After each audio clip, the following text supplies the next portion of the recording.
What's going on, everyone? You're listening to the My Aggie Nation podcast. I'm Alex Miller from the Eagle, joined by the Eagles' Robert Cessna and Zach Taylor from WTAW. Travis Brown, he's not with us this week. He'll be back next week, hopefully, as long as he returns safely from wherever he went. But Cease, good to see you. Thanks for hopping on in place of Travis this week. I'm an open type of guy, man.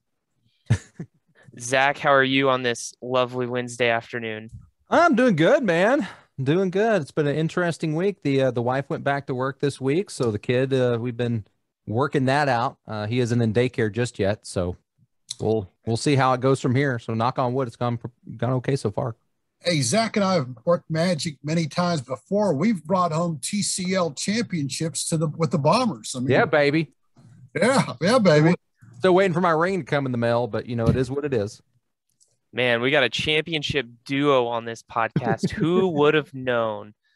Well, it's the bye week for the Texas A&M football team. So, didn't hear from Jimbo Fisher on Monday, didn't hear from any players.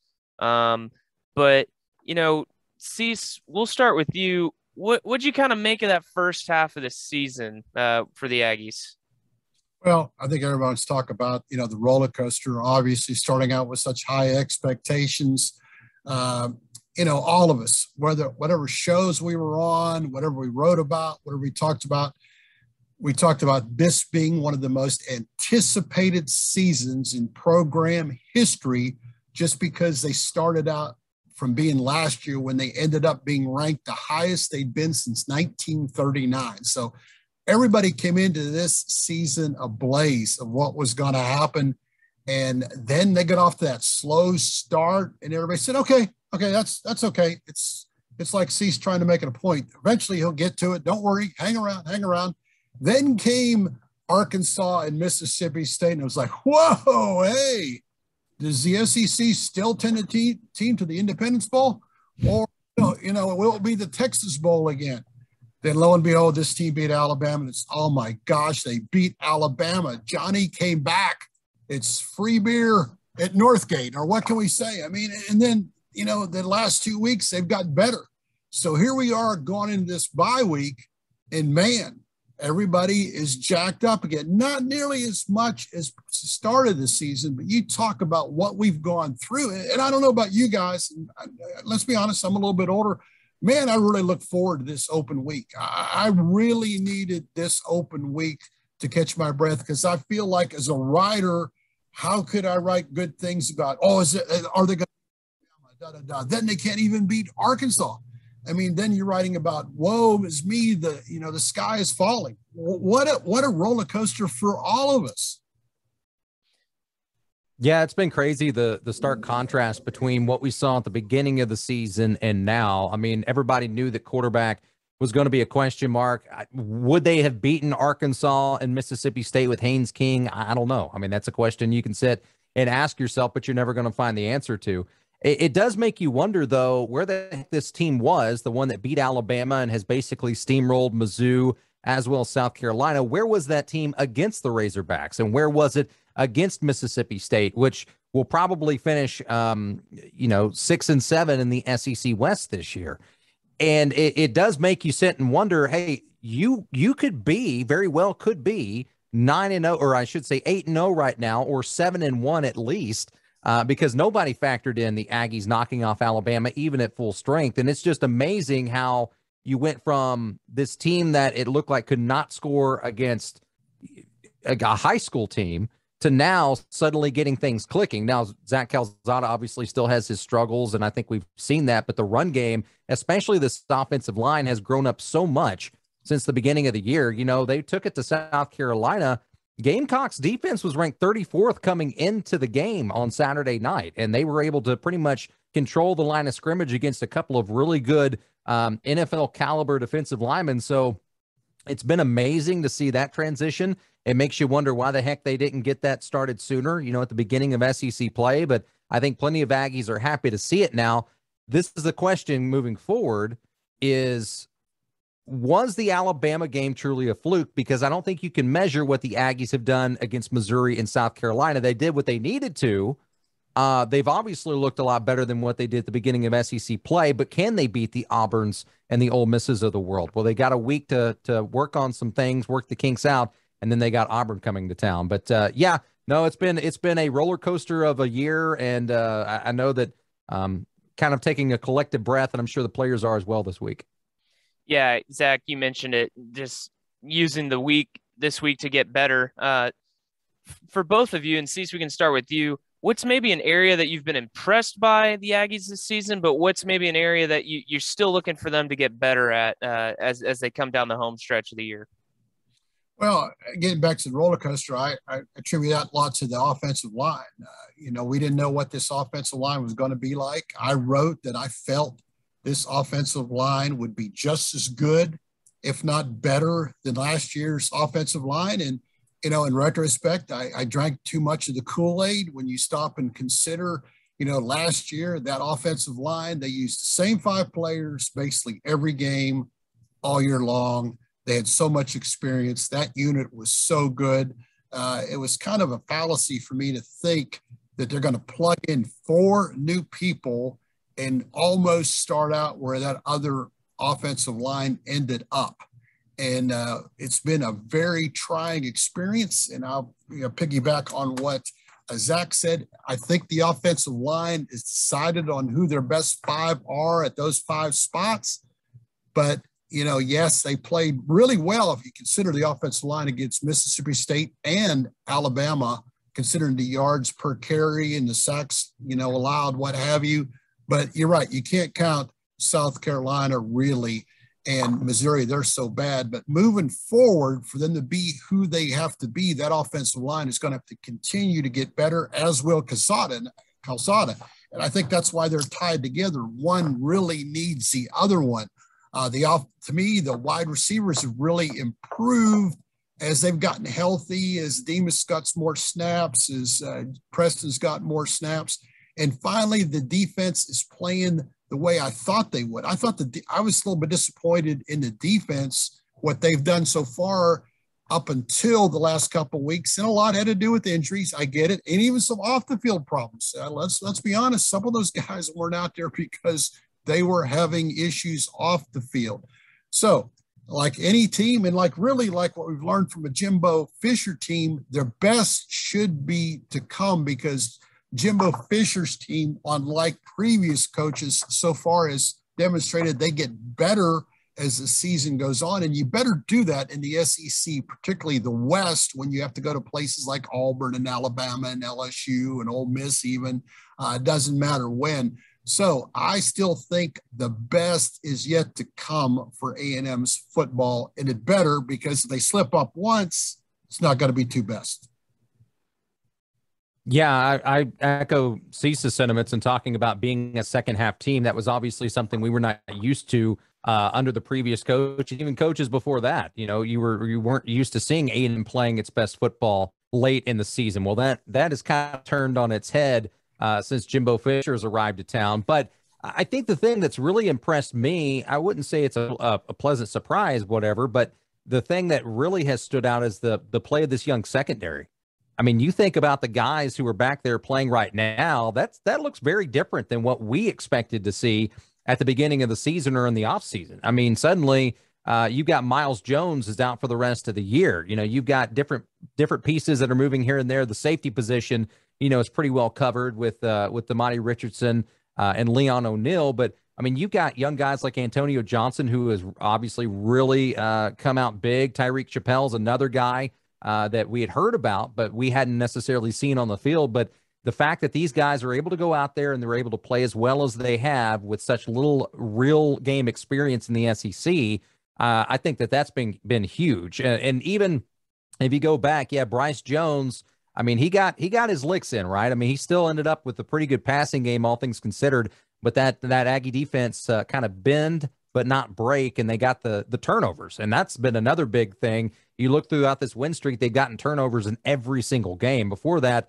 they weren't doing that. And so, the play of this young secondary has been huge, especially whenever it comes to creating turnovers. So we'll see if that continues to carry on as they go throughout the last half of the season.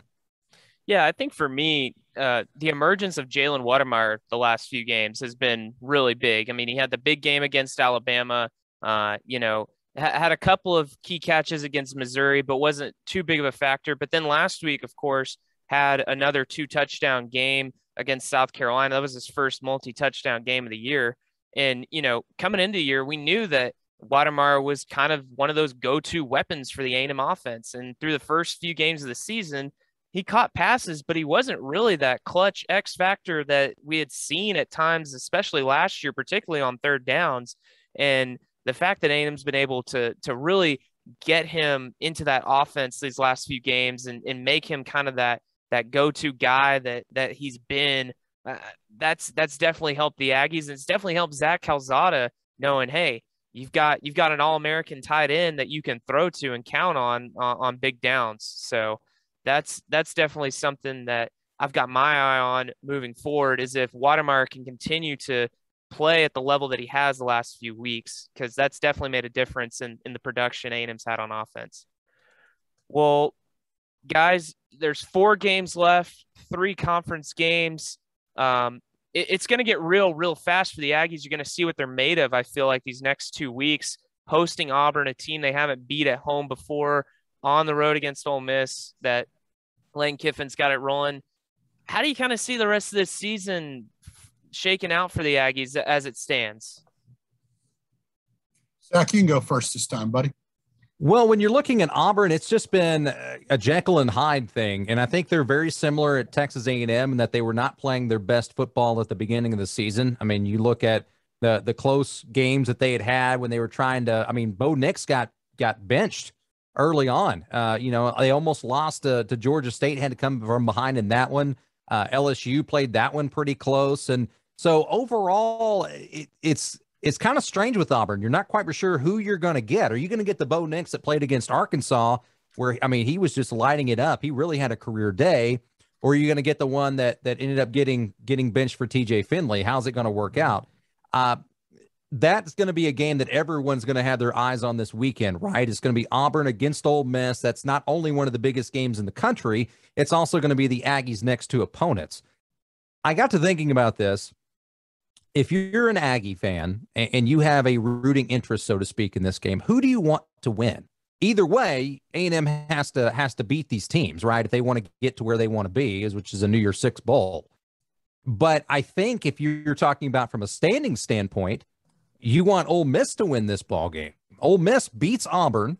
The next week they will be a top 10 team. If A&M were to go on the road, say A&M takes care of business against Auburn, and then they go on the road and play at Ole Miss and are somehow, some way able to knock off a top 10 Ole Miss team on the road in Oxford, that's going to do wonders for your RPI and as far as your rankings and things like that. But again, that's way down the road. These next 2 games are really going to tell us what this team this year is all about. Because, yeah, you see the Alabama game, and you hear the old adage, a blind squirrel finds a nut every now and then. And so what the Aggies did, is that indicative of who they truly are, or is that a little bit of an anomaly? What we've seen against Missouri and South Carolina, pretty dang good. They've taken care of business, but you got to take the competition, who they were playing, with a grain of salt. So can they continue that? Can they really show that they've turned the table here or turned the corner in the season? It's going to be huge, these next 2 games especially. See, I'm a little bit different because I've circled that Prairie View game. How am I going to get for a show that early in the morning? I mean, oh my gosh, that's just unbelievable. And it's on pay radio. It's not even on TV. I mean, pay radio. You gotta search. Louie and Dusty are going to be live. Who knows where doing that game. Okay, yeah, I got to agree with Zach. The schedules work so much in A&M's favor because you figure Ole Miss and Auburn will beat each other up this week. They're going to put everything on the field while A&M is having toddies and signing autographs for NIL. It's the perfect scenario.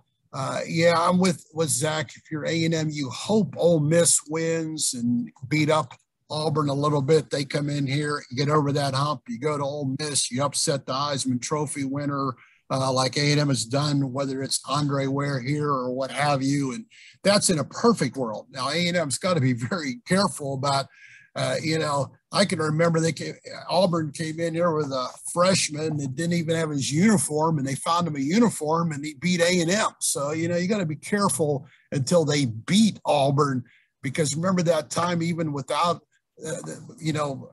they ran those stupid plays, those hurry up, what they call it, that sugar huddle, and A&M never defended that the whole game, and Auburn came in there horrible and beat them. So A&M's got to beat Auburn first, because they beat Auburn.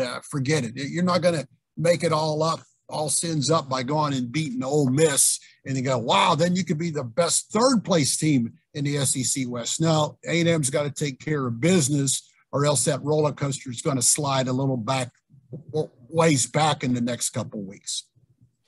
Yeah, agree wholeheartedly with each of you guys. The next 2 weeks is definitely going to define A&M's season. And go ahead, Zach. Well, real quick, I wanted to ask you guys, I didn't know if you were about to wrap it up, and if you were about to make a point on this, I apologize too. But say things work out the way things work out the way that Texas A&M wants them to, and the Aggies win out the rest of the way. Is there, in y'all's minds, is there any way that Auburn could knock off Alabama in the Iron Bowl? Because again, that game is at Auburn. I don't know. I mean, there'll be plenty of Bama fans there, but it's a rivalry game. Alabama, to me, is not Alabama they've been since A&M has joined the SEC. I thought almost any time Alabama's lost a game, even when Johnny, I mean, that Alabama team was going to come back, kick butt the rest of the way. I'm just not sure about this team. And when you look at it again, I think my facts are right. When they came in here, they had 10 starters that had 10 or less career starts. To me, it's LSU all over from 2019 to 2020. They had a lot of people to replace. They had a new coordinator. They've had so much loss. Eventually, even the greatest programs have a little bit of a slide, and I think they have a little bit of slide. Then you throw in the rivalry. Come on, when Auburn plays Alabama, I mean, people are actually probably betting their lives on those kind of games over there. I mean, their whole life depends on who wins that game. If you've been around, I think that's SEC has taught us. Oh my gosh, these people. We thought A&M Texas was a rivalry. A&M or Oklahoma Texas rivalry. No, these SEC rivalries. I mean, it really means more than life to these people. So if Auburn goes in there, they can make their new coach, their first-year coach's season, no matter what's happened, by beating Alabama, because they'll deny Alabama something. It's not what they'll win, but so it could happen. And so, that's why, if you're A&M, can you imagine if you slip up and would lose to Auburn and run the table the rest of the way, other games, and then Auburn beats Alabama, and you're sitting there like, oh my gosh, they really had these horrible losses twice in a row. So I think one thing I've learned this year, anything is possible because of transfer portal and 6-year seniors. Yeah, and how many times have we seen Auburn just pull something out of their sleeve and win a game that they shouldn't have? I mean, that's maybe that's just a trademark of Gus Malzahn, but Auburn seems to every now and then just win a game they have no business winning. And the Iron Bowl, like C said, Bama having a down year. Bo Nix, does he have any magic left on his senior night? It's on the road, so never say never. But yeah, would definitely be interesting if A&M runs the table these next 3 games. They're playing on the road at LSU, probably a night game. That Iron Bowl is probably going to be a 2:30 kick. Say Auburn finishes the upset right before kickoff at Tiger Stadium. All of a sudden, A&M's playing for a division championship. But then again, the Aggies have to beat the Tigers themselves and beat a really good Ole Miss team. So we probably shouldn't get ahead of ourselves. Don't forget Prairie View. Don't forget Prairie View. Hey, they got to beat March and Storm at halftime. March and Storm's the real deal. At 12:30 is going to be lit. I don't know if anybody's going to be going to the buffet in the clubhouse or in the press box. Oh man! Oh my gosh! It's fun, man. it's it's a lot of fun. Like I said, I'm glad for the break. I needed the break. I think everyone needed the break this year. It's just the way it fell. And you touched on something, Zach, which I really hadn't thought about. If A&M was 7-1 right now, and they'd be like they got to 7-1 by beating Alabama, that means they'd be 3 or 4 in the country right now, and everybody be gone bonkers. We wouldn't have an open week right now. It would be just like you'd be talking about where are they going to be in that first, college football playoff poll. So you think about how close A&M came when, if they just decided to blitz the quarterback all the time against Mississippi State. But then would they have beaten Alabama? I mean, I don't know. Those are things. I love people, Cessna, if they'd had Haynes King, they wouldn't have lost to Arkansas and, wouldn't have lost to. And I go, well, you just never know. You can't say one thing would happen over the other thing. Maybe they'd have beat Mississippi State, then showed up flat for Alabama. Who knows? And what's his face wouldn't have fumbled on 4th and 1. You can't say that. One thing that we've all learned, you can't say one thing would hit you. A&M is who they are right now. They are 6 and 2. 6 and 2. 6 and 2. Where are they going moving forward? They are who they are. Well, there you have it, folks. I think that will do it for this episode of the My Aggie Nation podcast. Thanks for tuning in. Enjoy your free Saturday, and we'll be back next week talking more A&M football.